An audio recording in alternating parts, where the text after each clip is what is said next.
नमस्कार मित्रों, आज हम चर्चा करेंगे भारतीय दंड संहिता के अध्याय 1 धारा 1 से 5 की।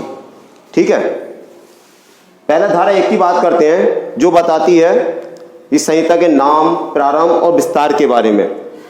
ठीक है, इसका पूरा नाम क्या है? पूरा नाम है भारतीय दंड संहिता 1860 अधिनियम संख्या 45। ये इस संहिता का पूरा नाम है। दूसरा प्रारंभ अर्थात लागू कब की गई, तो ये लागू की गई थी 1 जनवरी 1862 को। तीसरा है विस्तार, इसका विस्तार कहाँ होगा, तो वर्तमान में इसका विस्तार संपूर्ण भारत पे है।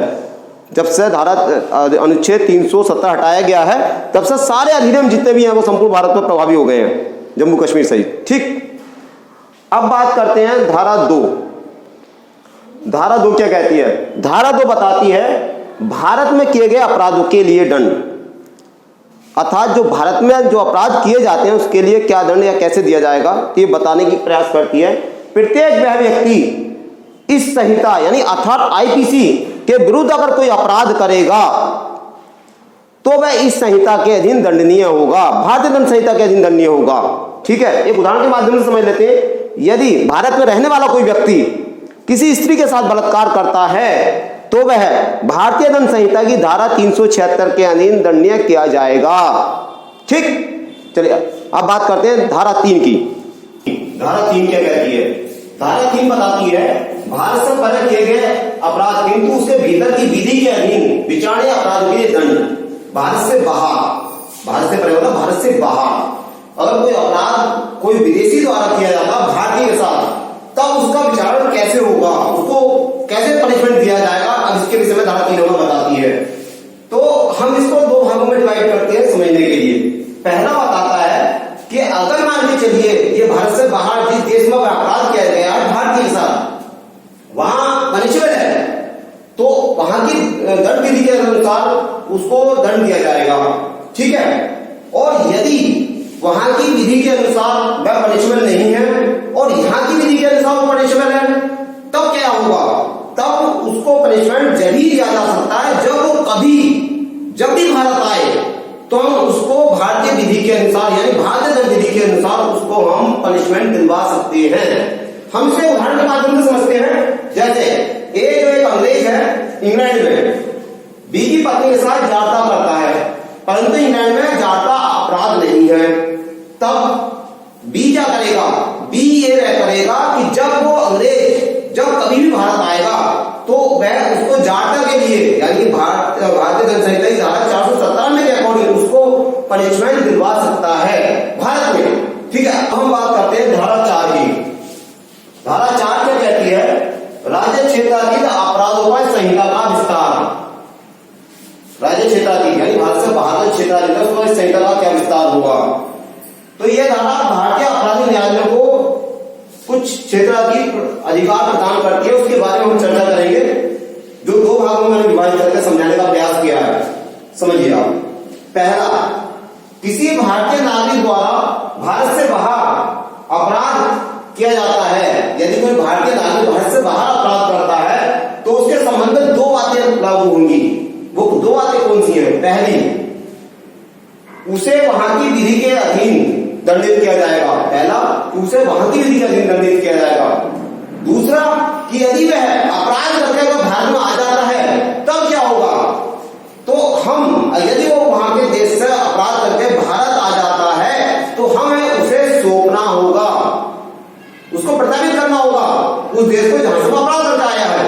और यदि हम चाहते हैं कि उसको हमारे देश की विधि यानी वहां किया गया अपराध हमारे देश की विधि का दंडनीय है और अगर वो हम चाहते हैं कि उसको यही पनिशमेंट दिया जाए या वह अपराधी चाहता है कि मेरा विचार यही किया जाए, तो उनसे बताकर हम उसका विचार यहाँ भी कर सकते हैं, पर ऐसा होता नहीं है। होता क्या है कि जब जिस व्यक्ति ने जिस देश में अपराध किया होता है तो उसको उस देश की विधि के अधीन पनिशमेंट दिया जाता है।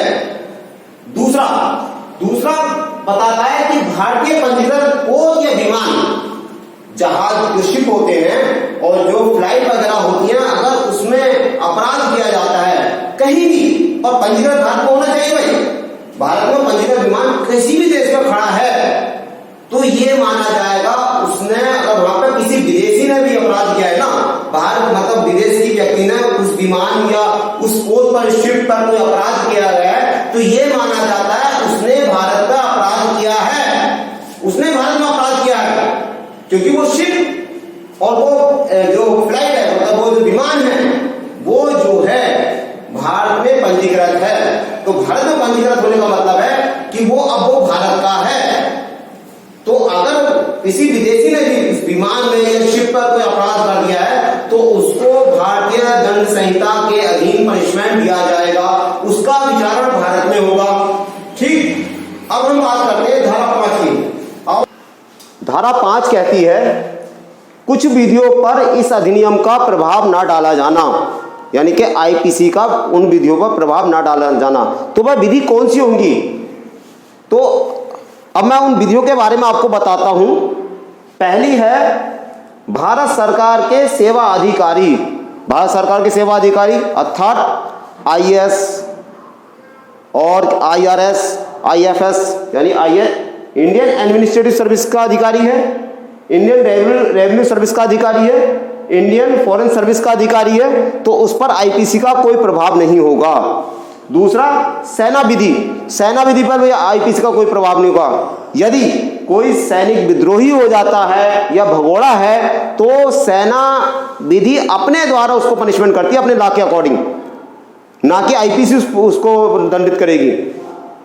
तीसरा विशेष विधि, विशेष विधि जैसे कि हमारा railway act, railway line crossing करते हुए, रेलवे का सामान चोरी करते हुए कोई व्यक्ति पकड़ा जाता है तो उसको रेलवे एक्ट के अंतर्गत गिरफ्तार किया जाता है और अभियोजन चलाया जाता है, पनिशमेंट दिया जाता है। ये विशेष विधि में आता है रेलवे एक्ट। स्थानीय विधि, स्थानीय विधि जो पर्टिकुलर किसी क्षेत्र पर लागू होती है, जैसे सेल टैक्स है, भूमि विधि है, इनके अकॉर्डिंग अगर कुछ कोई अपराध होता है तो वो स्थानीय विधि के अंतर्गत वो राज्य जो है जहां ये विधि लागू है वो उसको पनिशमेंट करता है। ठीक है, thank you for the watching.